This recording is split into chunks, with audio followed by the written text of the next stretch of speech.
Il fallait plus de 30 jours pour rendre opérationnel un robot. Donc pour l'instant, il ne pouvait compter que sur les bras de tous ces ignorants qui l'avaient suivi. Ils étaient tous là, femmes, hommes, enfants, vieillards. On pouvait lire la joie et le bonheur sur leurs visages à chaque arbre qui tombait de leurs mains. Ils avançaient vite. Ils étaient tenaces, convaincus que ce qu'ils faisaient était bien. Pollutionus avait promis une promotion dans les usines à tous ceux qui étaient en tête de classement. Plusieurs personnes qu'il avait nommées comme assistants contrôlaient leur travail.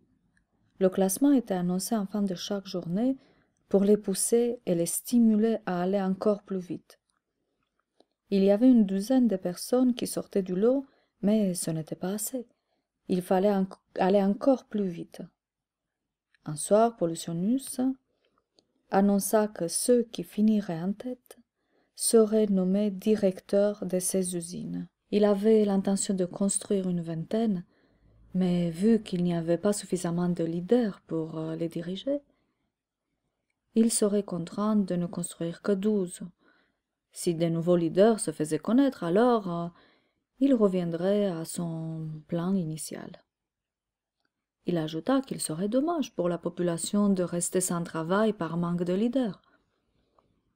Alors, les 12 leaders se mirent à enseigner leur savoir-faire et leur technique à de nombreuses personnes pour les aider à réussir.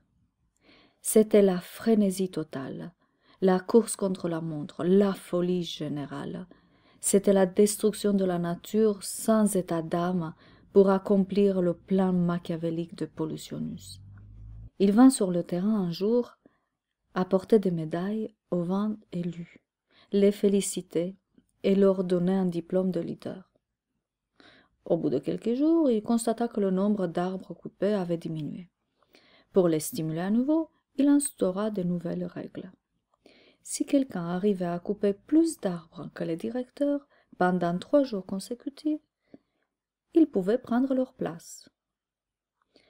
Ces nouvelles règles, au lieu de leur montrer combien on se moquait d'eux, combien ils étaient manipulés, eurent l'effet contraire. Elles donnaient l'espoir à beaucoup d'entre eux qui se voyaient déjà directeurs des grandes usines nucléaires.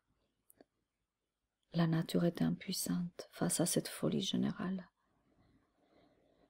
Bientôt 10% de cette immense forêt, lieu béni sur terre, fut rasé par les mains des humains que Pollutionus avait transformés en machines de destruction. Pourtant, ils avaient eu l'occasion à plusieurs reprises d'y voir plus clair, de réfléchir, de s'opposer à cette folie, mais ils ne l'avaient pas fait. Ils avaient fait le choix de se laisser manipuler, de suivre le chemin de la destruction.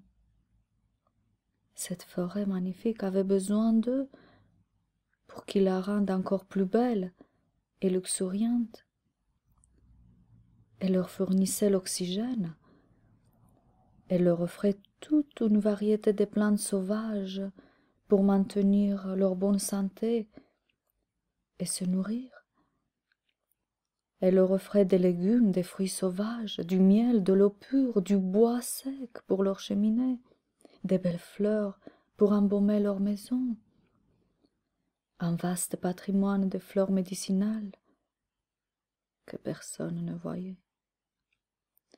Tout était saccagé, piétiné sans scrupule, pour respecter les règles que Pollutionus leur avait imposées. Pollutionus représentait pour eux la réussite. C'était un exemple à suivre. Il leur inspirait la plus grande confiance. Mais qui les rendait aveugles à ce point? Est-ce Pollutionus ou eux-mêmes? En oubliant qui ils étaient, ils avaient oublié de se faire confiance et d'écouter leur cœur plutôt que les beaux discours des autres.